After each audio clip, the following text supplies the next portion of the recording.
سپہر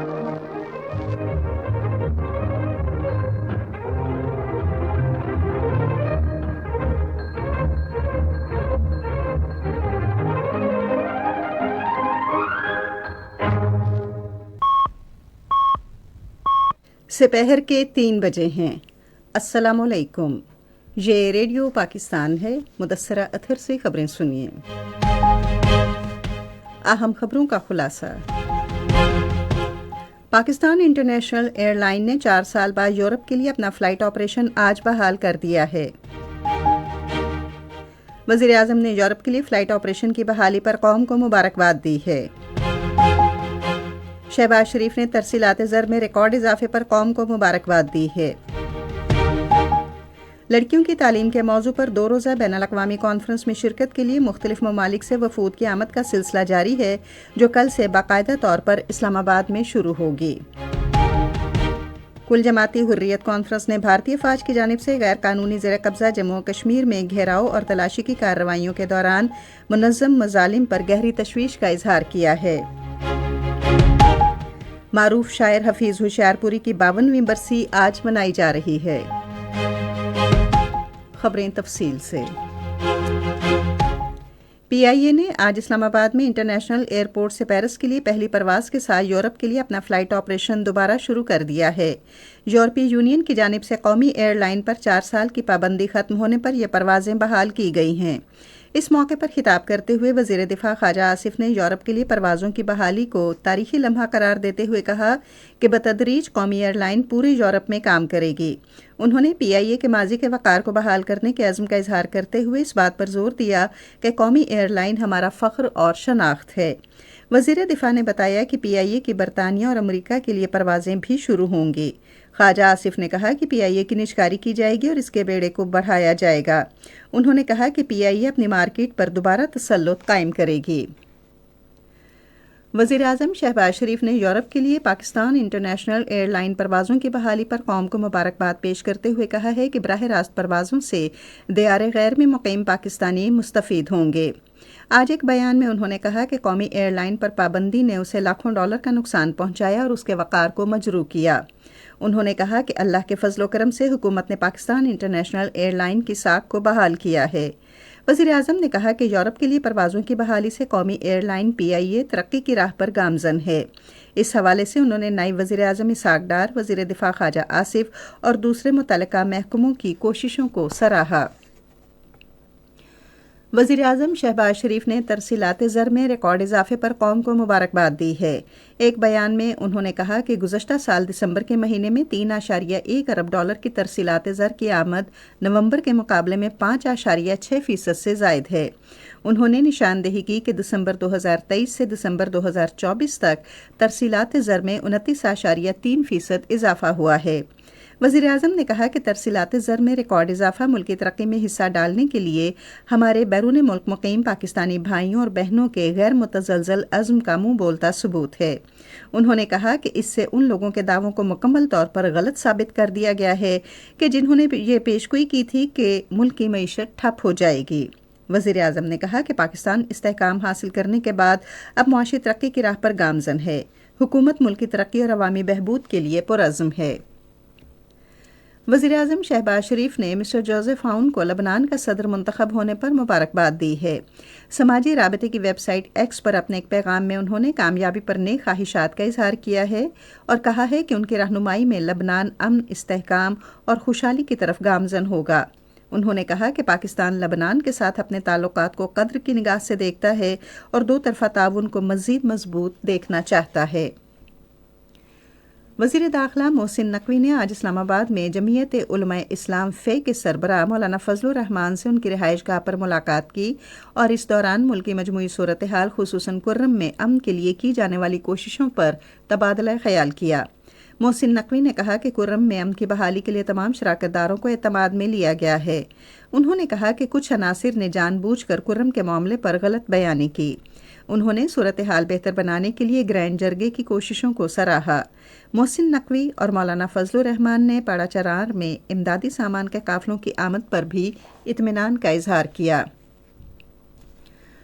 سمندر پار پاکستانیز اور انسانی وسائل کی ترقی کے وزیر چودھری صالح حسین نے ملکی افرادی قوت کی بہتری کے لیے حکومت کے عزم کا اظہار کیا ہے۔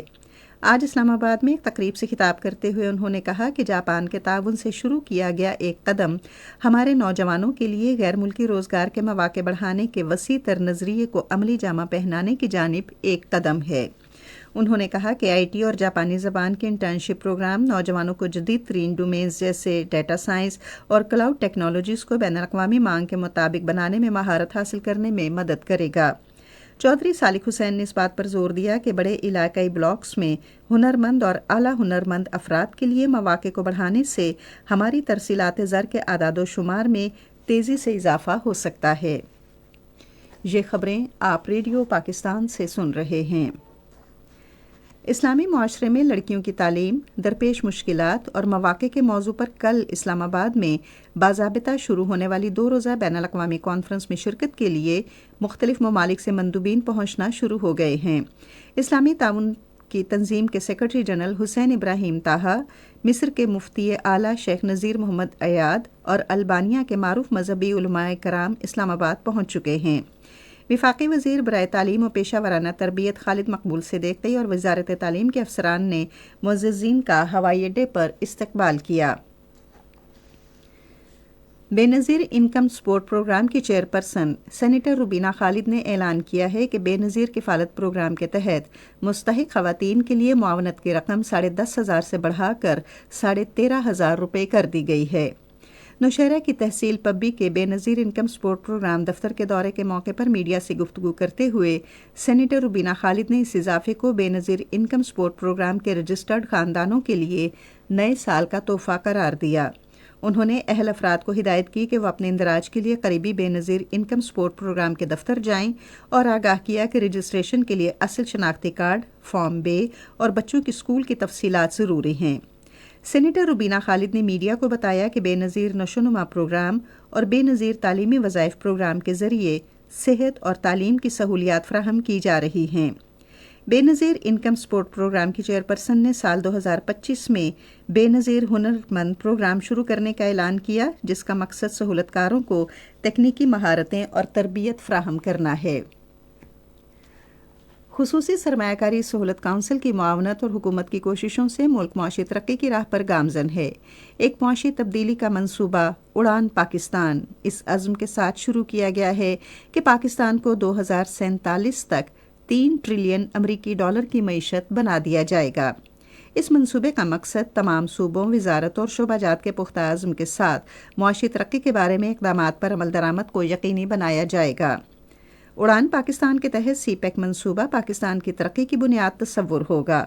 5E فریم ورک کے تحت برآمدات، ای پاکستان، موسمیاتی تبدیلی، توانائی اور بنیادی ڈھانچے اور مساوات پر توجہ مرکوز رکھی جائے گی۔ اس جانب بھی صحیح کی جائے گی کہ مصنوعی ذہانت اور فری لانسنگ کی ترقی کے ذریعے پاکستان کو ایک عالمی ٹیکنو اکنامک مرکز بنایا جائے۔ کل جماعتی حریت کانفرنس نے بھارتی افواج کی جانب سے غیر قانونی زیر قبضہ جموں کشمیر میں گھیراؤ اور تلاشی کی کارروائیوں کے دوران منظم مظالم پر گہری تشویش کا اظہار کیا ہے۔ سری نگر میں کشمیر میڈیا سروس سے گفتگو کرتے ہوئے کل جماعتی حریت کانفرنس کے ترجمان راشد منہاس نے بین الاقوامی سطح پر تسلیم شدہ تنازع کشمیر کے حوالے بھارت کے لازمی منترا کو مسترد کر دیا۔ انہوں نے کہا کہ کشمیر کے آزادی اور امن پسند لوگوں نے بھارت کے غیر قانونی زیر قبضہ جموں کشمیر میں مظالم کے خلاف ہمیشہ اپنے غصے اور مزاحمت کا مظاہرہ کیا ہے۔ کل جماعتی حریت کانفرنس کے ترجمان نے کہا کہ استقامت، صبر اور مسلسل جدوجہد آزادی کے مقدس مقصد کے حصول کے لیے کشمیریوں کے پاس صرف ایک انتخاب ہے۔ انہوں نے بین الاقوامی برادری، اقوام متحدہ، اسلامی تعاون کی تنظیم اور یورپین یونین پر زور دیا کہ وہ مقبوضہ خطے میں بھارتی افواج کے مظالم کا ادراک کریں۔ معروف شاعر حفیظ ہوشیارپوری کی 52ویں برسی آج منائی جا رہی ہے۔ وہ 5 جنوری 1912 کو ہندوستان کے شہر ہوشیارپور میں پیدا ہوئے۔ وہ اپنے عہد کے اردو شعراء میں ممتاز اور منفرد مقام رکھتے ہیں۔ حفیظ ہوشیارپوری کی مشہور نظموں میں تیری تلاش میں ہم جب کبھی نکلتے ہیں اور محبت کرنے والے کم نہ ہوں گے شامل ہیں۔ حفیظ ہوشیارپوری ناصر کاظمی کے استاد تھے، جو بعد میں اردو زبان کے معروف شاعر بن گئے اور ان کی رہنمائی میں غزلیں لکھنا شروع کر دیں۔ وہ 1973 میں آج ہی کے روز کراچی میں انتقال کر گئے۔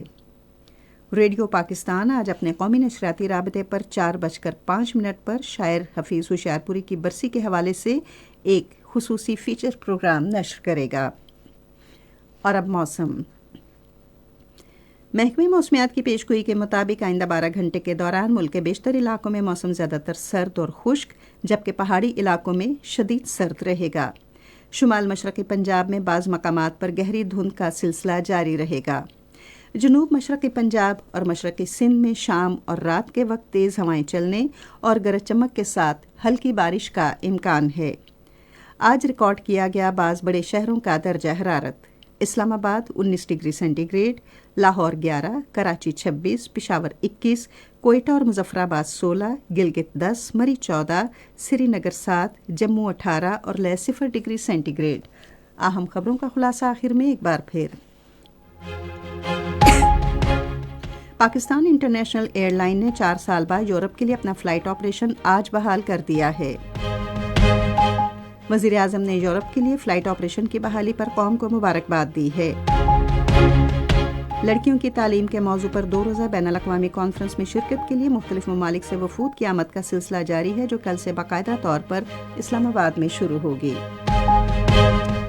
خبریں ختم ہوئی۔ مزید خبروں اور تجزیوں کے لیے ہماری ویب سائٹ ہے radio.gov.pk اور فیس بک کے link radio Pakistan news official پر براہ راست ویڈیو اسٹریمنگ بھی ملاحظہ کیجیے۔